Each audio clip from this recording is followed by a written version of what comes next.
Je m'appelle Sarah, et voici l'histoire de Champion, telle que je l'ai vu se battre pour vivre. C'est près d'un vieux garage à Saint-Jean-sur-Richelieu que Champion habitait avec sa mère et ses deux petits frères. Le 11 septembre 2014, j'ai pris cette photo de peine et de misère quelques jours après les avoir trouvés. Le 21 septembre, le premier chaton fut attrapé et sorti de là. Le 28 septembre, vers 7 heures le matin, j'eus l'idée d'aller faire un tour. La seule chose dont j'étais certaine, c'était de voir la maman. Peu importe l'heure du jour ou de la nuit, chaque fois que j'arrivais, elle était là. Elle m'attendait. Les bébés, eux, n'étaient pas toujours là. Le 3 octobre, le deuxième rejeton fut pris au piège et soigné, puisqu'il était mal en point.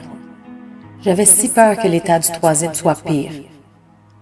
Évidemment, après la disparition de ses petits frères, Champion fut plus craintif et très distant.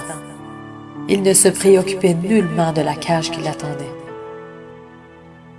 Le 18 octobre fut le dernier jour avant que les malheurs ne commencent, les uns après les autres. Moi et Chantal, une amie qui m'aidait à ce moment-là, souhaitions pouvoir attraper Champion et sa maman pour ainsi sauver toute la petite famille. Mais le plan de match devait changer du tout au tout. Je croyais que si je l'attrapais, il irait où étaient ses petits frères, mais je me suis trompée. Champion était réservé chez une dame qui n'a jamais répondu au téléphone quand ce fut le temps. Ce soir-là, Champion fut trappé, mais malheureusement relâché par Chantal, qui n'avait pas de réponse de la dame. Je ne pouvais concevoir le relâchement de Champion, juste à cause de l'incertitude, et pour moi, Chantal venait de me démontrer à quel point elle tenait si peu à lui. Cela a créé un froid entre moi et Chantal. De ce fait, nous avions pris nos distances et en même temps une pause sur l'attrapage. De toute façon, Champion ne serait jamais entré une autre fois dans la cage. Ensuite, j'ai passé les autres soirs à nourrir Champion et sa maman, m'asseoir par terre et les regarder vivre en pensant à une solution pour eux. La maman venait chercher mes caresses, pendant que Champion gagnait un peu de confiance en se laissant presque toucher. Le temps passait et personne ne voulait prendre Champion. Le 5 novembre, je lui ai donc fabriqué un abri avec ce que j'avais sous la main. J'ai découpé un petit bac de rangement. J'ai déposé une planche en dessous et je lui ai mis une veste que je ne portais plus. C'était si peu, mais Champion aimait sa petite cabane.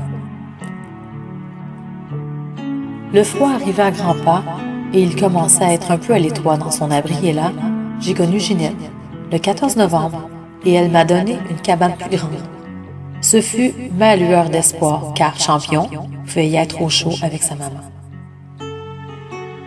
De ne pas avoir trouvé de famille pour lui, malgré tous les partages sur Facebook, a été pour moi une des choses les plus dures à supporter.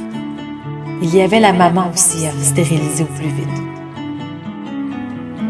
Le 19 novembre, j'ai capturé la maman sous la pression de Chantal, car elle lui avait trouvé une famille d'accueil, mais sans se soucier que Champion se retrouverait complètement seul. Ça m'a tellement peinée, car il venait de perdre sa famille, mais j'avais espoir de le capturer à son tour.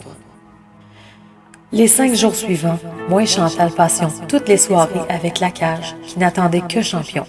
Mais il était vraiment Champion pour nous déjouer, et il ne se fit pas prendre. Le soir du 25 novembre, le temps était mauvais avec des vents violents. Je savais que je ne le verrais pas, mais j'y allais quand même. Le lendemain, j'ai vu d'autres chats, mais pas Champion. J'avais un doute que quelque chose s'était passé. J'avais si peur pour lui. Et puis j'avais raison de m'inquiéter. Le soir suivant a été la pire chose à laquelle je m'attendais. J'attendais dans l'auto avec Chantal et la cage trappe était en place pour Champion. Un des chats errants est apparu. C'était celui qui, à l'occasion, se retrouve avec lui. Je me doutais que Champion n'était peut-être pas loin. Il faisait nuit et on ne voyait pratiquement rien. J'ai cru voir quelque chose bouger qui avançait doucement. j'ai aperçu la tête de Champion. J'ai dit, ça y est, il s'en va rejoindre l'autre chat dans le stationnement. Quand j'ai vu la façon dont il se déplaçait, j'ai été prise de panique. Il rampait avec ses 2 pattes avant et le bas de son corps traîné par terre. Il a rampé jusqu'au stationnement pour rejoindre son ami. Je me suis approchée et son ami s'est aussitôt enfui.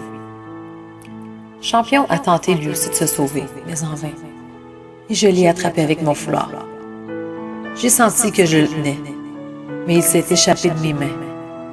Il était par terre sur le dos, n'arrivant pas à se retourner. J'en ai donc profité pour le prendre et il m'a mordu.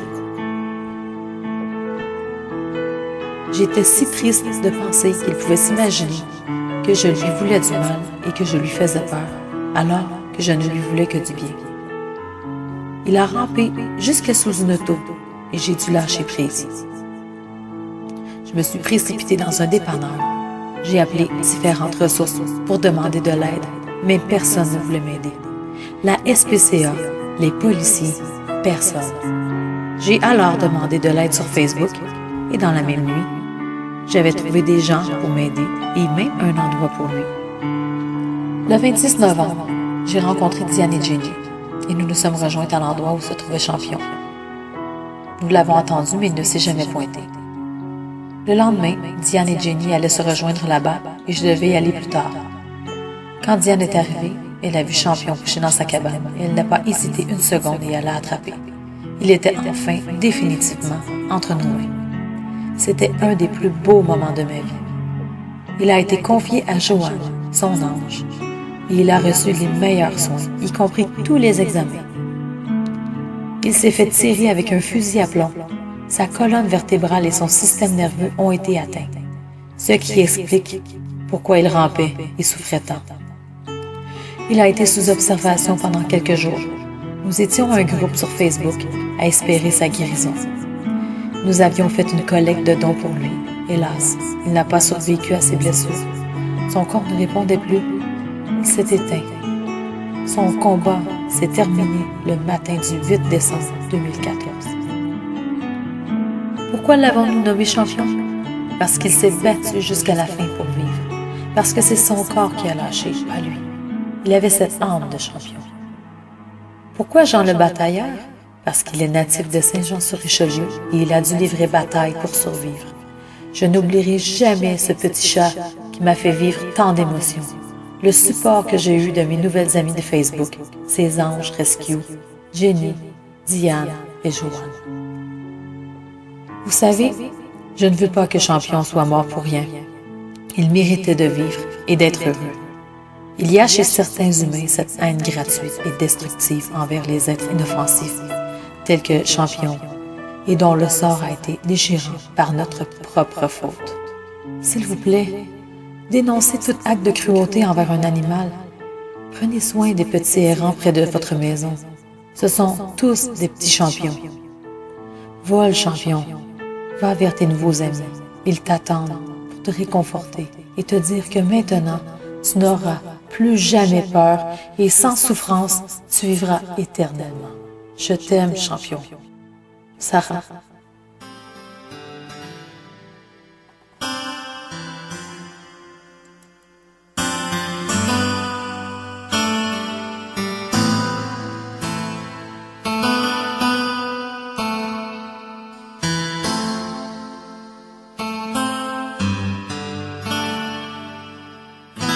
On m'appelle Jean, Jean Batailleur. Je souffre tant et je me meurs, moi l'orphelin, abandonné. Avec une arme, on m'a blessé. Car dans le monde où je suis né, la vie est dure pour subsister. On vit la haine et le mépris. Les chats des rues ont tant d'ennemis. La vie est dure, y a peu d'espoir.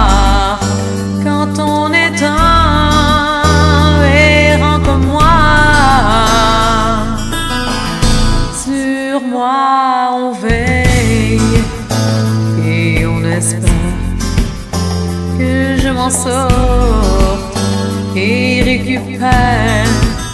Pour ma survie, je me débat. Moi si petit, quel grand combat. Dans mon état, à peine je bouge, je sens la faim, je suis à bout.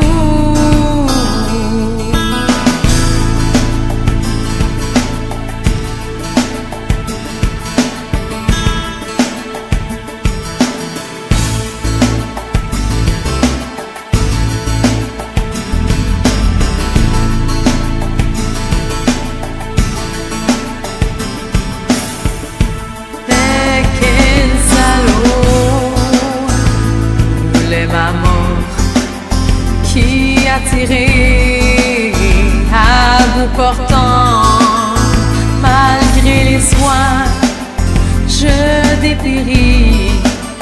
Je vois la mort, je veux la vie.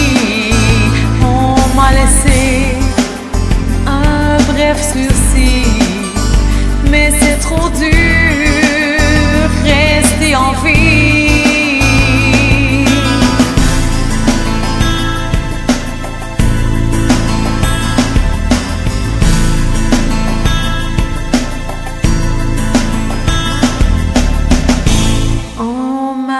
Les Jean batailleur, je voulais tant